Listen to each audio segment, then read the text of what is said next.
the Sun Devils have finally received some good news as a brand new quarterback who has been speculated here for a while, and Emory Jones has committed to Arizona State via the transfer portal. We're going to talk about everything that we need to know about him on this edition of the Locked On Sun Devils podcast.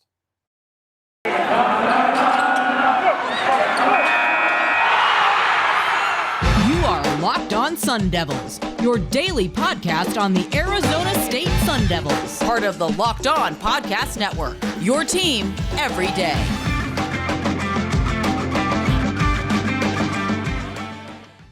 And we are back on the Locked On Sun Devils podcast. My name is Richie Bradshaw, and I will be your guide for everything Arizona State Sun Devils.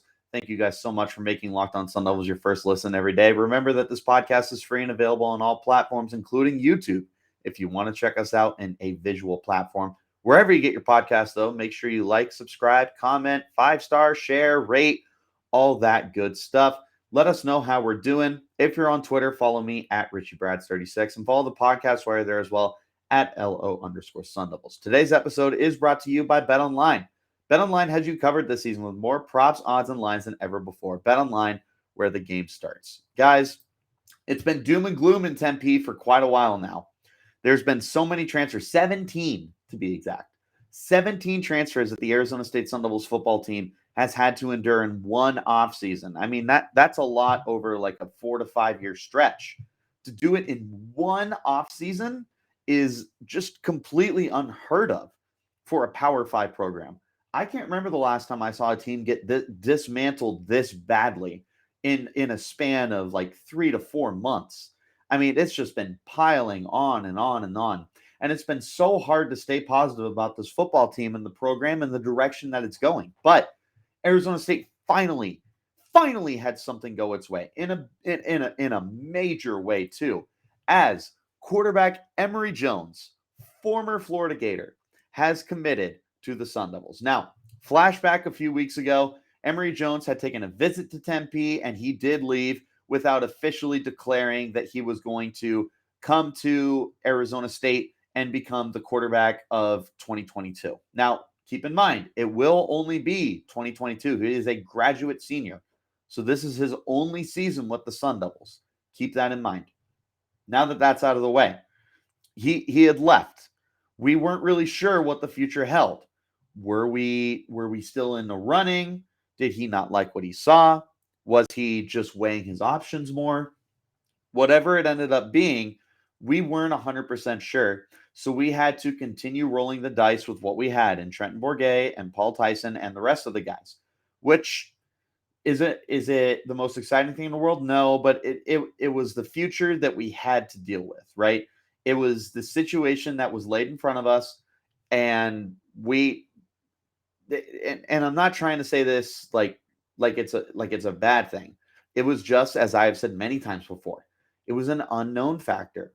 These guys have less than 30 career pass attempts, and throwing them straight into the fire in a must-win season is not exactly the best way to set these guys up for success. So I felt that Arizona State needed to reach out of its boundaries and out of its borders of the state of Arizona to bring in another transfer and a guy who would make an immediate impact for the team. That's Emory Jones. This was a conversation that we've had previously as speculation. This was a previous conversation before he even took a visit to Arizona State University.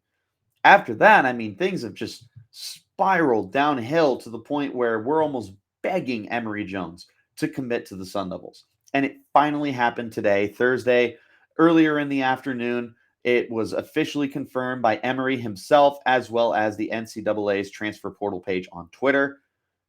We got him, guys. We got him. And that's such a big deal. And I'm going to spend the entirety of this episode talking about how big a deal it is, the severity of his impact, and what it means for the Sun Devils moving forward. But putting a bow on everything before we hop into our first break already is the situation that Arizona State was in was dire. Herm Edwards was in a make or break year because all the NCAA accusations were coming down on his head. All of these players have left the program, and not small players.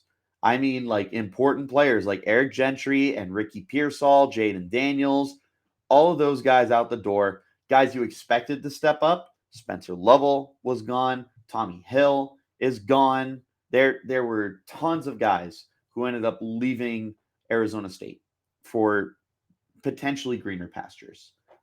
Nonetheless, this has been just a very much one of those like Herm, you're gonna have to figure it out. Like, regardless of the fact that you're losing so much, this is pretty much Herm's last year to finally get things rolling at Arizona State. If he doesn't this year, I feel like he's gone.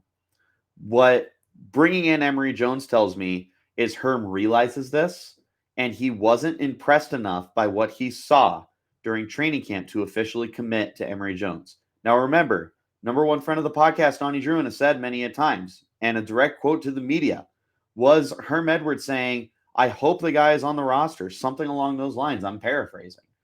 But he was hoping that the quarterback was at camp.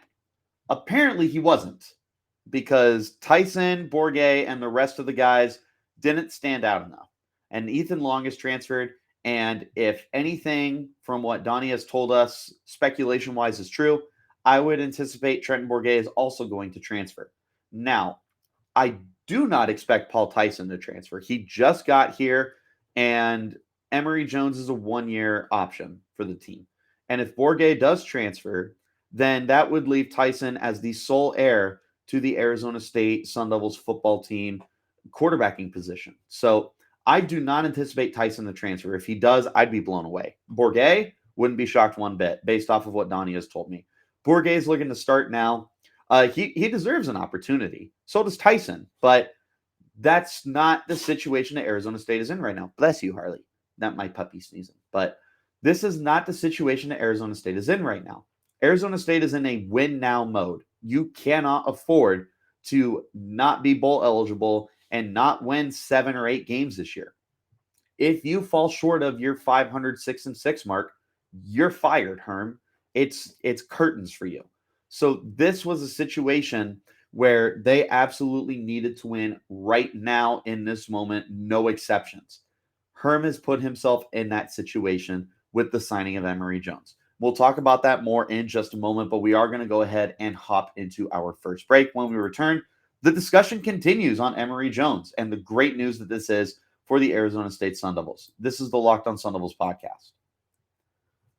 BetOnline.net is still your number one source for all your betting needs, stats, and information. Find all the latest sports development, league news, and news, including this year's basketball playoff, Major League Baseball, and this weekend's run to the Roses as the Kentucky Derby is back. BetOnline is your continued source for all your sports wagering information, from live betting to playoffs, esports, and more. Head to the website today or use your mobile device to sign up. BetOnline, where the game starts. Thank you guys so much for making Locked On Sun Devils your first listen every day. Remember, we are free and available on all platforms. We're not going to wait any longer. We just hopping right back into this conversation about Emory Jones coming to Arizona State. So we talked about the immediate ramifications that it has for Herm Edwards, right? This is him basically saying that I don't trust the guys we have to save my job, but I trust Emory Jones to do it.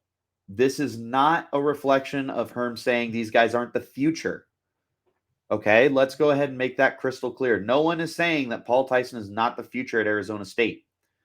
He's just not the solution for 2022. Okay? 2022, they have no choice but to win now.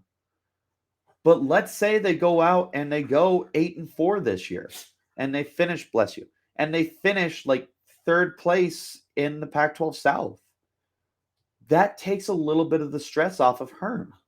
That allows him to go into 2023 with a little more leeway to allow Paul Tyson to continue to develop. Better yet, this is setting Tyson up to not be thrown into what honestly looks like a dumpster fire, considering the offense is not tailored around Tyson's strengths. And he is brand new to the program. At least with Bourget, he had a little bit of familiarity with the guys. Tyson would have been set up to fail. And if he had succeeded, then goodness gracious, that dude should be the first overall pick. I'm not doubting Tyson's ability.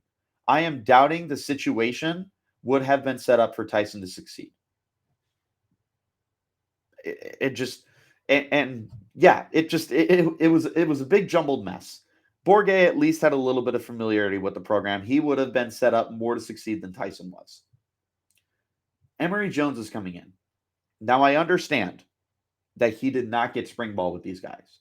So he is definitely going to be figuratively behind the eight ball here. There's going to be a lot of work that he's going to have to put in by himself. He is going to need to work out with his teammates a lot. And he's going to need to put in the time and effort in the playbook, on the practice field, in the gym, everywhere. There has never been a more pivotal moment in Emory Jones' football career than right now transferring to Arizona State. And I'll say this for the billionth time. We do not have national championship intentions. I don't even know if we have Rose Bowl intentions right now. We just want to be a competitive football team. I think this. Here's what I'll say.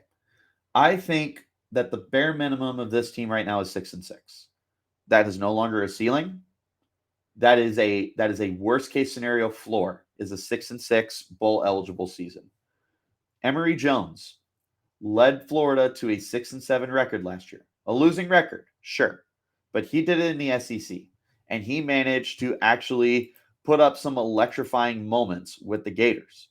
He was a much better player than Jaden Daniels. Let's go ahead and just say that right here and now. Emory Jones across the board was a better player than Jaden Daniels. Emory Jones had a higher yards per attempt, or excuse me, they tied with 7.9 yards per attempt. He had more passing yards. He had, what is that? Almost 400 more passing yards. He threw 19 touchdowns to Jaden's 10. He threw 13 interceptions, but Jaden also threw 10.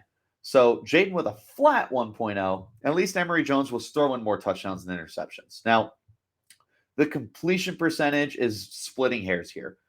Emory Jones, 64.7. Jaden Daniels, 65.4. And looking at the pass attempts, Emory attempted 46 more passes. Same amount of games, by the way. They both played 13 games. Meanwhile, they both were dynamic rushing kind of quarterbacks. Jaden Daniels, 5.1 on the ground, 710 yards and 6 touchdowns. Flipping it to the other side, Emory Jones had 5.3 on the ground, 759 yards and 4 touchdowns. For what it's worth, he did catch a touchdown, so kind of that gimmicky little fun weapon. But Emory was better pretty much across the board compared to Jaden Daniels. And they're pretty much the same build in terms of height. Emory is quite a bit heavier, which naturally isn't saying much because Jaden is so rail thin. But Emory Jones at least a respectable weight at 211 pounds, standing at 6'2", according to sportsreference.com. Emory Jones brings to the table what Jaden brought to the table. That's where I'm standing with this. They're very, very similar guys. Jaden, I think, has a little more pro upside because there's a lot more untapped potential with his arm, but he hasn't reached that potential. Emory Jones, you know what you're getting. He's not a dynamic passing quarterback. He is efficient. He's not some Lamar Jackson kind of runner, nor is he that kind of quarterback. But he is good and like very good, very quality. This is a guy who really helps you translate. And especially in a big season where there's a lot of question marks, Emory Jones is the potential solution here. Emory Jones should be able to help you make a smoother transition from the Jaden Daniels era to the future. And again, Emory Jones is only going to be here 1 year. That's just a fact. It is what it is. He is a redshirt senior. He is out of eligibility. That's okay. He has been a quality quarterback. He served his time as a backup to NFL player Kyle Trask. He was a Heisman finalist. Emory Jones showed that he is capable. Is he great? No, he's not great. Is he bad? Far from it. He is a good quarterback. He is above average. That's pretty much everything Arizona State could ask for right now. The moment you lost Jaden Daniels, you kind of sat there and you were like, this season's over. Like, you just lost your quarterback that's been starting for you for 3 straight years. How are you supposed to recover from that? This is how you recover from that, is you plug in Emory Jones to be your plug and play guy. You have him sitting behind center, being your signal caller and being an electric playmaker. Guys, you're not going to notice a difference. I'll go ahead. Bold prediction here. Locked On Network can put me on blast if they want to. There is not going to be a difference in 2022 compared to 2021 between Emory Jones and Jaden Daniels. The difference is Emory is going to be better. Put me on blast, at me on Twitter, whatever you want to do. Emory Jones in 2022 is going to be better than Jaden Daniels was in 2021. Maybe it's a hot take. Maybe it's a lazy take. I don't know. But what I will tell you is I think Emory is a better right now quarterback than Jaden is. Jaden definitely has the long-term future. And this isn't a Jaden Daniels hating podcast. If you have listened to this podcast, you know that I like Jaden Daniels. He frustrates the hell out of me, but I love him. I'll defend him. That's my guy. Emory is now my guy. I've been wanting Emory for a while now. He's here. It's official. Get used to it, guys. Let's go ahead and hop into our final break. When we return, we're going to go ahead and just continue this conversation. We're essentially going to talk about what it means for the offense, how it's going to look, and a little bit of everything in between. This remains the Locked On Sun Devils podcast. Thank you guys so much for making us your first listen every day. And now we return to put together a conclusion for this Thursday edition of the Locked On Sun Devils podcast as we have conversation about Emory Jones. So again, like I pointed out, Jones is pretty much right where Jaden was at a year ago, probably even a little better. One more thing to consider. He was doing this against SEC competition. Jaden Daniels was struggling against Pac-12 competition. The best defenses he played were Utah and Wisconsin. Nothing to like just blow you away. Let me explain that comment because that could definitely be misconstrued. Those are two very good defenses. But let me look over at the SEC. Florida played Georgia tough-ish for the most part. They also had to go up against Arkansas, LSU. I don't believe they played Alabama this last year, but they very well could have. But the SEC has always been dominated by great defenses. 2021 was no exception. And again, Emory Jones wasn't like some outstanding player. He did struggle. Who wouldn't struggle first year starting in the SEC? Another thing to keep in mind, because I feel like people would look at the SEC and say, well, he probably had better options. I don't know if he truly did. I did a little bit of looking for myself, and he got the most out of what he had. Jacob Copeland, his number one receiver, had less than 700 yards, okay? And Emory was their leading rusher. Dameon Pierce, who is in the NFL now, only had 574 yards in 13 games. So Emory was the leading rusher. He was a good passer and efficient. So there's not much complaining that you should be able to do. And keep in mind, the year prior, Florida had Kadarius Toney and Kyle Pitts, both of who were first-round picks in the 2021 draft. So losing those on offense is going to set any team back. But Emory did everything in his power to will the Gators to a 6-6 record. And the Florida Gators are not what they once were. So to get them that far remains impressive. At one point in time this past year, I'm pretty sure they were ranked in the top 10. They fell off, but they started out the year really strong. I think just kind of closing thoughts, and I'll wrap it up. First, I want to talk about the offense. I was saying that ideally you have some kind of mobile quarterback to help continue a transition into a new era at Arizona State, which is why Bourguet would have been the safer option. Emory Jones gives you that option. to roll out a run-heavy offense with a quarterback that can extend plays, roll out, take off if he wants to, and he's explosive. This is also really important because you lost pretty much your entire receiving core is gone. So with these receivers trying to get accustomed to larger roles, it's going to be a lot nicer for them to have a quarterback who can break plays open, and then the receivers just need to worry about getting themselves open. So is it ideal to be in that kind of offense for a receiver? Probably not. I mean, you'd rather be somewhere where you feel more comfortable and confident in your route running savviness and the playbook. But I think the biggest thing for them is just trying to gain some kind of confidence. Finding a way to get open for a mobile quarterback can do just that for you. The run game, which I believed was going to be strong regardless, should be even stronger. Emory Jones is going to make the run game better. Not only because teams have to respect him, but because he allows you to be more creative. You can stay with that Jaden Daniels kind of offense. You can roll out Nagata. You can roll out Xavier. You can roll out Tevin White. You can roll out everybody. And you allow this offense to dictate the pace of the game. Thunder, lightning, a little bit of everything in that backfield right now. And now you have a scat back quarterback.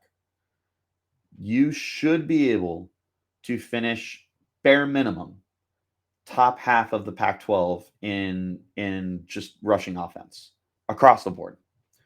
I feel like there's no excuse for this rushing offense to not be great. You have 3 quality running backs. You have good depth behind them. Now you have that quarterback who can continue the mold of what you've seen with Jaden Daniels and with Manny Wilkins prior to that. This is the guy. This is the guy that you trust.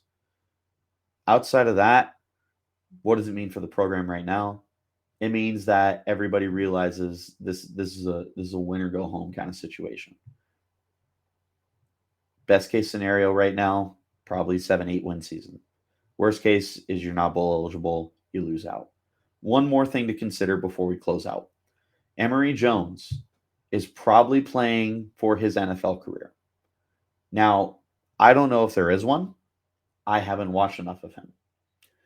I would tell you the NFL is very difficult for a lot of guys to get into. I would love to see Emory do everything in his power to turn some heads this year and put the spotlight on him and on the Sun Devils and find a way to get himself to Mobile for the Senior Bowl or even to Vegas for the East-West Shrine Bowl or the Combine.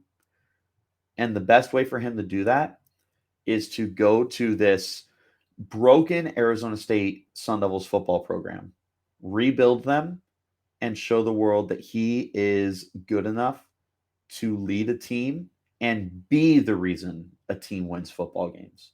It's no longer just about being good enough at Florida. It is now going to be being better than the obstacles around him at Arizona State. I'm not saying bet on it, okay? I'm not saying that this dude is going to be a Heisman contender. I don't think those are fair expectations for anyone. Even guys who are Heisman contenders. I feel like that's still not the right thing to do, is to place those expectations on them. But I do think that Emory could be the guy to get us through 2022 by the skin on our teeth. And not to worry, because there will be plenty more conversations to have over the remainder of the offseason. But that is going to go ahead and conclude this Thursday edition of the Locked On Sun Devils podcast. Thank you guys so much for making Locked On Sun Devils your first listen every day. Remember, we are still free and available on all platforms, including YouTube, if you want to check us out there. Do yourself a favor, make your second listen the Locked On Pac-12 podcast with all your Pac-12 news in 30 minutes or less with Pac-12 expert Spencer McLaughlin. Just like the Locked On Sun Devils, it's free and available on all platforms. And until next time, guys, you keep it locked right here on Locked On Sun Devils.